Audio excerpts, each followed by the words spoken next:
Joining us now is Royal Editor for the Daily Mirror, Russell Myers. Russell, wonderful to have you back and congratulations on the arrival of your little boy this week. Thank you for making the time to speak with us. Look, we have talked several times about this leaner and more modern royal family, but is there a concern that it's too slim? Well, thanks very much, Caroline. Great to see you and the team after quite a whirlwind week. But, you know, back to the royal family. And we've spoken about this before, haven't we, about the slimmed-down version of the monarchy. The king has been saying it for quite a long time now. It's sort of his rhetoric before he took the top job, as it were. But the question still remains, how slim can the slimmed-down monarchy get? And I think that's what we saw Princess Anne say in an interview just before the coronation. Listen, there isn't a lot of us left. I mean, because obviously Prince Andrew had to step back in disgrace a couple of years ago. We've had the Harry and Meghan saga rumbling on for many, many years. So who were left to fill the top spots?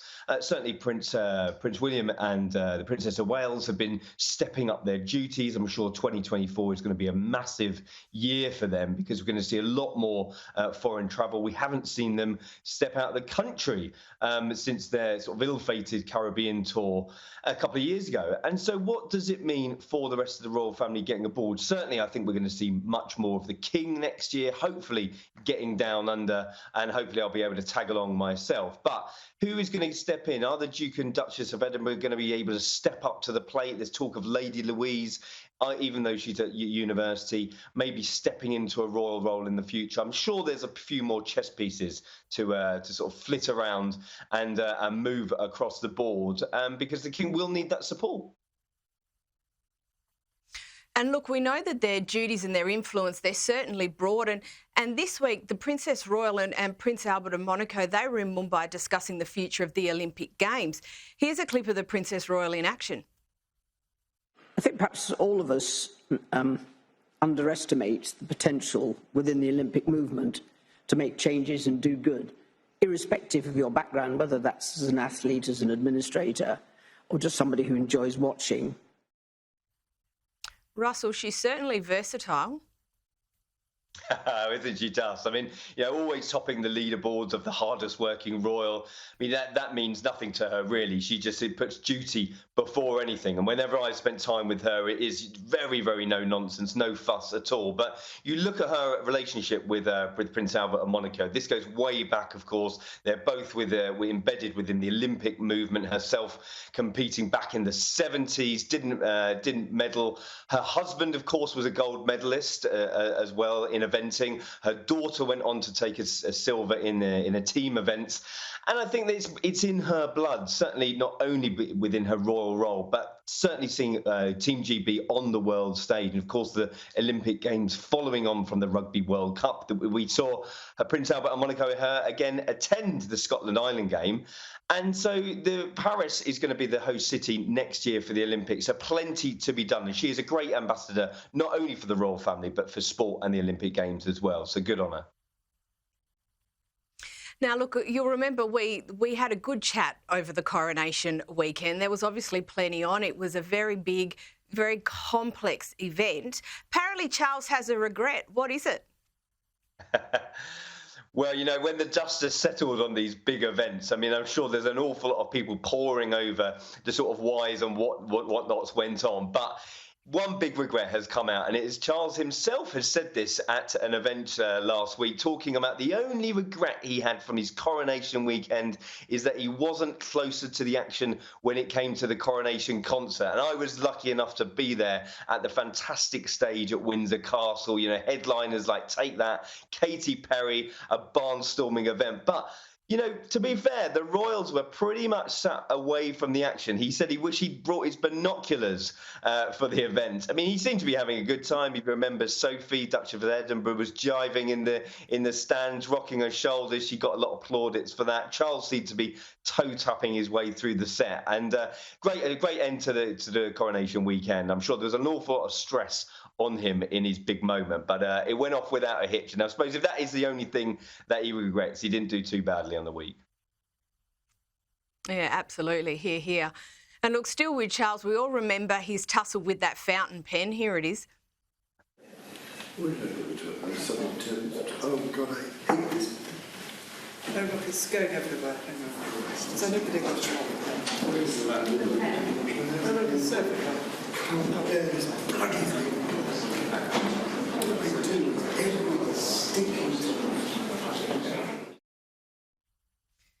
And a year down the track, it looks like he can laugh at himself. Here it is. And our ability to laugh at ourselves is one of our great national characteristics. Just as well you may say so, given some of the vicissitudes I've faced with frustratingly failing fountain pens this year. It's things like that actually, they do make us all smile, don't they? They do make us all actually really like Charles. Oh, I think so. I mean, at the time, you can imagine the stress on him. The first incident was at his accession council. If you remember, sort of shooing the fountain pen away to his equerry. That then, the clip you just saw then, was at his first engagement, and it was sort of this big muddle of the fountain pen gate that Charles was embroiled in. But at a speech at Mansion House this week, he was talking about, the togetherness of communities and how he sees his role sort of a fosterer for good relationships, not only in the UK but abroad, and talking about British and Commonwealth values, that knitting together. But, having a laugh at himself. And I think that when all is said and done over the last year, he's had a pretty solid year, Charles. I know that people will be expecting to see him more at both home and abroad next year. But when you look at the first 12 months, it's been pretty solid. And he's got a sense of humour. And I suppose that shows him in a good light, definitely. Absolutely, it does. Now, on to Harry and Meghan, and over the course of this last year, look, they've been at the centre of a number of interviews and docu-series and all sorts of things. The ratings are out. How did they go? Well, they are indeed. And, there's a couple that slipped under the radar. I mean, I was looking at this story during the week, and we all remember the big Netflix series that Harry and Meghan had come out. I mean, that was an absolute sort of barnstormer across the world, made global smashes, Netflix's biggest debut series ever. We were all hooked to it.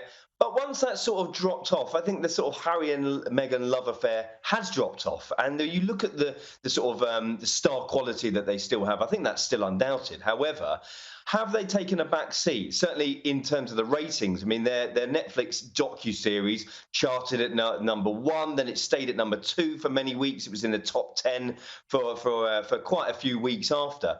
But then when you look at Heart of Invictus, the really decent, worthy production that Prince Harry made of the Invictus Games, of course, that is one of his legacies, I think you could say about him. One of his most proudest moments. That didn't really chart at all. And then you had another one of the series that Harry and Meghan piggybacked on about global leaders. That didn't chart either. So where is the star quality going to see them succeed? I mean, Netflix paid $100 million for them to sort of bring in the big shows. But once you had the sort of mudslinging and the trashing of the royal family, what was left? And I think that Spotify executives saw the same thing, didn't they? They quickly got rid of Meghan when it wasn't working out. So maybe a bit more of a back to the drawing board for Harry and Meghan if they're to succeed in that sphere again. Still with the Sussexes, and we're getting to the pointy end of the year, Russell. What are their Christmas plans? Are they planning to head to the UK anytime soon? Well, never say never with Harry and Meghan. However, I mean, they're talking about Christmas plans revealed. I suppose we know less than we do more at this stage, because whether Harry and Meghan come over to accept the King's invitation, I'm told it is an open invitation for Harry and Meghan and their family to join the King, whether that's at Christmas or at summer or Easter or any other the big bashes that are planned for the royal family. They haven't taken the King up on those invitations as yet. Now, I can't see any situation where Harry and Meghan join the family this year for Christmas. There's still a lot of tension and bad blood between the families. Harry still hasn't resolved things with his father. Talk of Harry even having to look for a new residence in the United Kingdom. He's still a councillor of state. What does that mean? He has to have a residence in the UK if he's to take on any official royal duties. However, I can't see that happening this year, or maybe even the next year beyond. I think there's an awful lot of mending of the relationships that still need to happen, and that's not going to happen anytime soon.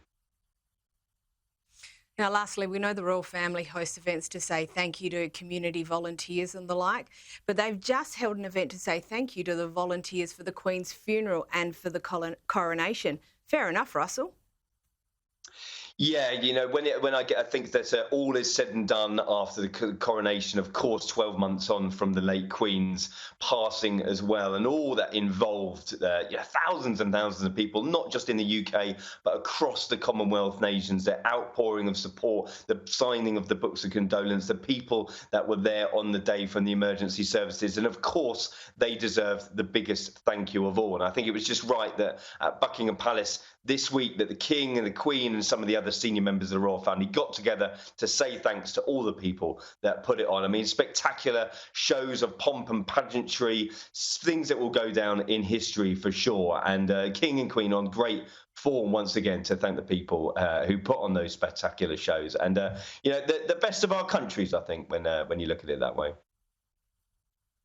Yeah, absolutely agree. Russell Myers, thank you as always for joining us, particularly on your Sunday. Get back to your gorgeous family and that fresh new baby. We'll speak to you soon.